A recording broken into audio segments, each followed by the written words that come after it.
शिवाजी कोण होता या गोविंद पानसरे यांच्या पुस्तकावरून छत्रपती शिवाजी महाराज यांचा एकेरी उल्लेख केल्याचं सांगत पुस्तकाचे प्रकाशक प्रशांत आंबी यांना बुलढाण्याचे आमदार संजय गायकवाड यांनी कॉल करून अश्लील शिवीगाळ आणि मारहाण करण्याची धमकी दिली आहे। याची कॉल रेकॉर्डिंग सध्या सोशल मीडियावर चांगलीच व्हायरल होते। या ऑडिओ क्लिपची पुढारी न्यूज पुष्टी करत नाही।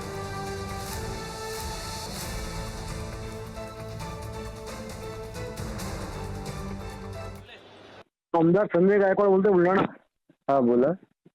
तुमचं एक पुस्तकात आमच्या लग्नामध्ये काय म्हटलं, शिवाजी कोण होता म्हणून। हा, तर तुम्ही शिवाजी महाराजाला शिवाजी म्हणता का? हॅलो, मी तुम्हाला सकाळी कॉल करतो का? इकडे आवाज येत नाही व्यवस्थित। नाही, मला येतो तुमचा आवाज। हा, शिवाजी कोण होता, तुम्ही शिवाजी महाराजांना शिवाजी एकेरी भाषेत बोलता का? ते गोविंद पानसरेंचं पुस्तक आहे आणि हा? ते एकेरी नाही आहे, गोविंद पानसरेंचं पुस्तक आहे ते। अरे गोविंद पानसरे कोण हरामखोर आहे? शिवाजी महाराजांना शिवाजी म्हणणारा। तुम्ही माहिती घ्या, तुम्हाला कळेल कोण आहे। काय माहिती घ्यायची गरज नाही मला माहिती आहे शिवाजी महाराज कोण आहे। तुमच्यासारखे नालायक लोक आमच्या महाराजाला एकेरी भाषेत बोलता। तुम्ही पुस्तक वाचलंय का? पुस्तक वाचा। काय पुस्तक वाचायची गरज नाही मला। शिवाजी कोण होता तुला याची गरज काय?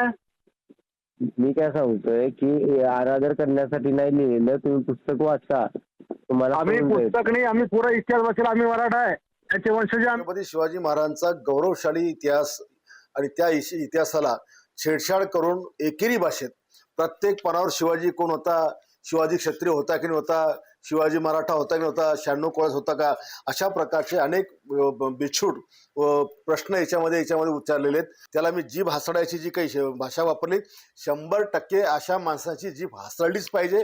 आणि अशा पुस्तकांमध्ये जिथे शिवरायांचा विकृत इतिहास किंवा एकेरी भाषा, आम्ही नाही या महाराष्ट्रात शिवरायांचा अपमान सहन करू शकत नाही, अशा प्रकारची पुस्तकं आम्ही वाचू शकत। आणि म्हणून ही पुस्तकं देखील अशा प्रकारचे ज्याच्यामध्ये शिवरायांबद्दलचं विचित्र लिखाण आहे हे देखील नष्ट केलं पाहिजे। दिवंगत कॉम्रेड गोविंदराव पानसरे यांचं शिवाजी कोण होता या पुस्तकाचे प्रकाशक आंबी आपल्या सोबत आहेत। त्यांना काल आमदार संजय गायकवाड यांचा फोन आला होता। फोन धमकीवजा हा फोन होता आणि अश्लील शिवीगाळ देखील केल्याचं त्यांनी म्हटलेलं आहे। त्यामुळं या सगळ्या अनुषंगानं नेमका फोन काय होता हे बोलण्यासाठी स्वतः आपल्यासोबत आंबी आहेत। काय नेमकं घडलं होतं आणि काय त्यांचा हेतू होता या सगळ्या फोन कॉलमध्ये? एकंदरीतच फोन कॉल बघितलं तर ते 9 मिनिटाचं त्या ठिकाणी दिसते। काल रात्री 12:51 त्यांचा मला फोन आला होता। सुरुवात त्यांची अशी होती की शिवाजी कोण होता हे जे पानसरेंचं पुस्तक आहे, ह्या तुम्ही शिवाजी महाराजांचा एकेरी उल्लेख करताय असं त्यांचं म्हणणं होतं। शिवाजी महाराजांवर त्यांचं प्रेम आहे असं त्यावेळेला मला वाटलं, पण त्याच 9 मिनिटाच्या फोन कॉलमध्ये पुढं ते असं म्हणतायत की शिवाजी महाराज तुझ्या माईचा नवरा होता काय। अशा पद्धतीनं एका आमदाराची भाषा, जे आणतात की आमचं शिवाजी महाराजांवर खूप प्रेम आहे, पण त्याच भाषेमध्ये शिवाजी महाराजांची ते अशा पद्धतीनं बदनामी करतात। त्या दरम्यान मी फोन कॉल दरम्यान त्यांना मी सांगितलं की ह्या पुस्तकाचं जे शीर्षक आहे त्याचा शिवाजी महाराजांचा अनादर करणं हा हेतू नाही। शिवाजी महाराजांच्या नावातले जी आहे हेच मुळात आदरार्थी आहे। जसं शिवाजी, संभाजी, शहाजी जी हे आदरार्थी म्हणूनच वापरलं जातं, त्यामुळं अनादर करणं हा हेतू नाही। तुम्ही पुस्तक वाचा, पुस्तक वाचल्यानंतर तुमचा जो गैरसमज आहे तो दूर होईल। पण 1988ला हे पुस्तक निघालेलं आहे, आजपर्यंत 38 वर्ष आणि शेकडो आवृत्त्या ह्या पुस्तकाच्या निघालेल्या आहेत। 24 भाषांमध्ये हे पुस्तक उपलब्ध आहे, पण पहिल्यांदा त्यांना कळलं की अशा पद्धतीचं एक पुस्तक आहे। त्यामुळे त्यांचा पुस्तकाशी लांबपर्यंत संबंध असायचं काही कारण नाही।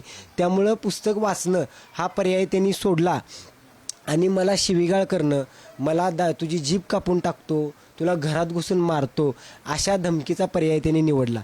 शिवाजी महाराज परस्त्रीला माते समान बघायचे, पण शिवाजी महाराजांचं नाव घेऊन हे आमदार मला माझ्या बायकोवरून, माझ्या आईवरून इतक्या घाणेरड्या शिव्या देत आहेत।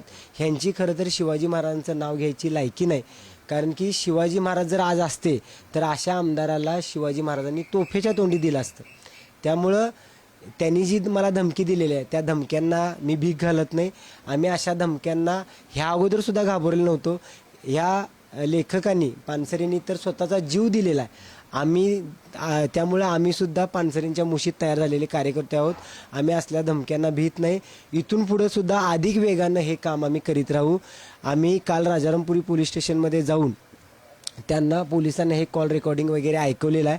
आज आम्ही राजारामपुरी पोलीस स्टेशनमध्ये गुन्हा दाखल करतोय.